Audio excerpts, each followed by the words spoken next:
Hey everyone, welcome to D20 Woodworking, and today we are doing a review of Spider Ham. Um, I'm gonna come out right away and say I think Spider Ham might be the strongest hero that's not a mystic um, in this game right now. I have a hard time really seeing other heroes that are harder, and the main reason is because he can do constant damage. He can get his resource generators going. His hand size is insane for what he the card in general, or his cards in general, are insane. So we're gonna go through all of it. But there is one thing I want to point out that we usually don't, and that is this pack contains 15 reprints, which I think is pretty important to note. We usually don't talk about the reprints in packs, but Spider Ham has a lot of them, and I know a lot of people in the community have been complaining about it. So I wanted to at least mention it and let people know if they're watching this video. Hey, that's a thing that's happening. So anyway, let's go through all his cards and kind of talk a bit about him. So you have his alter ego side, 5 recovery, six hand size with 12 life, which is nuts. And after you make a basic recovery, you get a 2 encounter on him, right? So you're gonna learn that these 2 encounters are kind of like his whole thing, his whole world. So on his hero side, we have a 2 thwart, 1 attack, 1 defense, 5 hand size, 12 hit points, and then each 2 encounter on Spider Ham can be spent as if it were a wild resource. This is not limited, right? This is important. And after Spider Ham takes any amount of damage, place 1 2 encounter on. Again, not limited whatsoever. So there was a lot of times when I was taking a couple, bits of damage here and there, whatever else, and I had 4 or 5 2 encounters pretty easily, so I could play a couple cards for free out of my hand. It's a really powerful system, what he's got going on here. So next up we have Captain America, a 3 cost 2/2/3. This is pretty standard of what we see, but what makes him really good is besides that when you play him, you get a 2 encounter, you also get to take a Spider Ham card from your discard pile, put it back in your deck. Now we'll go through his cards, you'll see that he has a lot of good different cards. But this is a pretty strong card. Ham It Up. This is our officially or possibly strongest threat removal card out there right now. A 0 cost event. And if you have 10 2 encounters, you do 10 thwart. It's easy as that. If you have 5 2 encounters, you do 5 thwart. 100, you do 100, right? It can be really strong, right? It can be weak, but you should be able to get your 2 encounters up pretty high. And if you time it right, especially, you'll do a lot of damage. Then we have Hogwash, which I use every now and again, but not a ton. It's a nice card to have in the deck, but it's not necessary. But remove 1 2 encounter from Spider Ham and choose to either deal 5 damage to a minion or remove 5 threat from a scheme. 1 for 5, pretty darn strong, but it's gotta be against a minion or a side scheme. That's fine, right? That's not too bad. All right, I don't think so. Reveal a card from the encounter deck, remove 1 2 encounter, it's a 1 cost event, and then cancel the effects of that card and discard it. This one's nice that it's any card that comes up that's a bad card, right? It's a good card to have. Petulant Pig, you use a fair amount because you want the villain to attack you, right? Because you're going to get a 2 encounter most likely, and you draw 3 cards on top of it. Swinging Web Pig is fantastic because for me, I want to take the damage, right? So I want to flip over. So confusing an enemy is important. So 3 cost event, 6 damage to an enemy, confuses that enemy. The Daily Beagle, exhaust the Daily Beagle to place 1 2 encounter on Peter Porker. This is an alter ego action, 2 cost. If you get this out early, it definitely is worth it. Like I said, I flipped a lot in my games with Spider Ham. So it's definitely worth it in a sense. Cartoon Physics, huge card to have. I think there's 2 of them in the deck. 1 cost upgrade. When you take any damage, prevent all but 1 of it, right? It's important to get that 1 damage because you get that 2 encounter still. But when you're playing somebody like, I don't know, Ronin or Thanos that can swing pretty hard, this card's fantastic. And then we have his 2 final upgrades. 2 cost upgrade, huge wood hammer, brings him up to a 2 attack. When you attack, you can remove 1 2 encounter and exhaust this hammer, and you get +2 with overkill. So you can swing for 4 one time, which is fantastic. And then organic webbing, 2 costs. He gets 1 thwart, and then you can once again remove a 2 encounter from this, and you get to ready Spider Ham, which is huge. All right, so we've gone through all of his cards. There are some other quick things I want to point out that I think make his deck pretty good, or at least pretty interesting. One of the big things is running team building exercise. right? So exhaust team building exercise, play a card from your hand that shares a trait with your hero, reducing its resource cost by 1, so 2 cost support. This is huge because all his cards are cartoon cards, as is he, and has a spider, spider warrior card, or web warrior, I'm sorry, web warrior card. You should be running a lot of web warrior allies.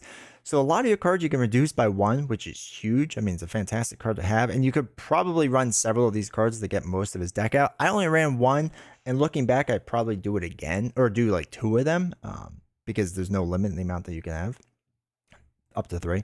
So yeah, that is one of the things I was running a lot with him. I was running Web of Life and Destiny, which was doing really well. I will also say I was running him Leadership, solely to help get Peter Parker Spider-Man out there, because being able to ready up my hero again was really, really important to me. And with Leadership, you could do Make the Call, which is huge, but also Clarity of Purpose. It's a 1-cost upgrade. Honestly, I don't know. Spider-Ham can run in other aspects, that's for sure.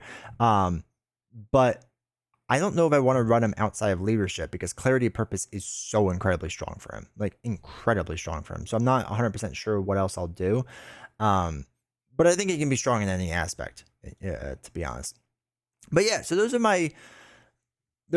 those are the general cards that he has. Look, let's just be honest.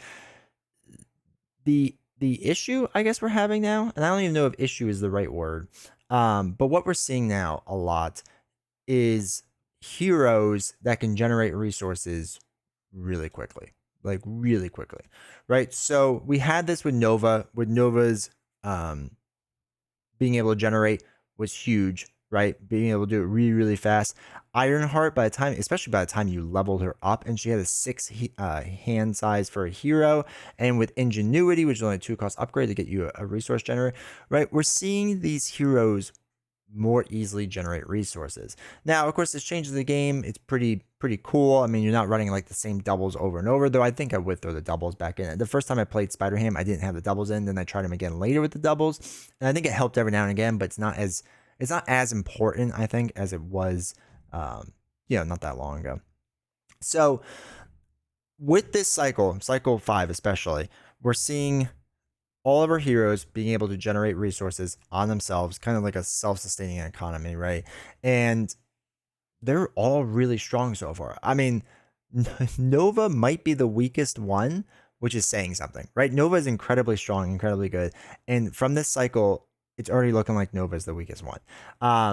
I know a lot of people skip past Spider-Ham because they thought he was a little too silly with all the card reading and that stuff. I get it. But I'm going to be honest. He's really, really strong. And Thanos on standard, which is usually a challenge for a lot of heroes, it was easy. I mean, it was just straight up easy. I didn't have to try that hard. I have to deck build that hard. The deck I used was poor. I tried it a few times against Ronan. I struggled. I didn't win, but I did okay. Past that, I did it against Red Skull, and I also did it against Loki. Red Skull I walked through, and Loki was a bit tougher, but I was able to defeat Loki. I think I was 50% against Loki. So he's incredibly strong. He's an incredibly strong hero. I know a lot of people are worried about power creep. Is it setting in, or the hero's getting too strong? Is the old heroes not as worth it as it used to be? I don't know if we're quite there yet, but I think we're getting there. Because here's the thing: if you're trying to pick out the strongest heroes of who to play in this game, pick the most recent heroes.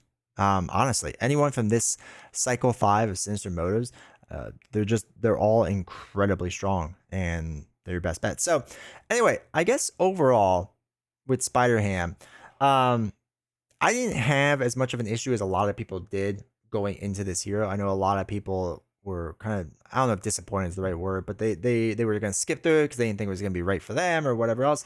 And I, looking through his cards in the beginning, I was like, I think Spider-Ham's going to be strong, so I'll definitely check him out. He's incredibly strong. I mean, just flat out incredibly strong. Probably one of the strongest heroes in the game. I think he's good. I think he's fun. I think he's fun for what he is. Like I said, I don't mind all the cartoonish with it. I just think the worst thing about him is running him in other aspects. I don't really care about the aspect cards that much. I just care about getting him and his basic cards that are all spider related, right? Web warrior related. and just cycling through those cards. So that's the only kind of boring part with him is I don't know if the aspects truly matter that much, with the exception of leadership again, because I just want to run clarity of purpose. But past that, I don't know if I really mind. I've done him in everyone but protection so far, and he's good in aggression, right? He's good in aggression. He's good in justice. He'll probably be good in most aspects, most things. But yeah, I don't know. There isn't too much to say about him, just because he's really strong. He's really strong. I think if you can get past the silliness of him, you should definitely check him out. You should definitely look at it, because I think it's not a bad hero. I think it's not bad. So anyway, let me know your thoughts down below, and make sure to hit the like button, leave a comment, and hit subscribe if you haven't. All right, appreciate it.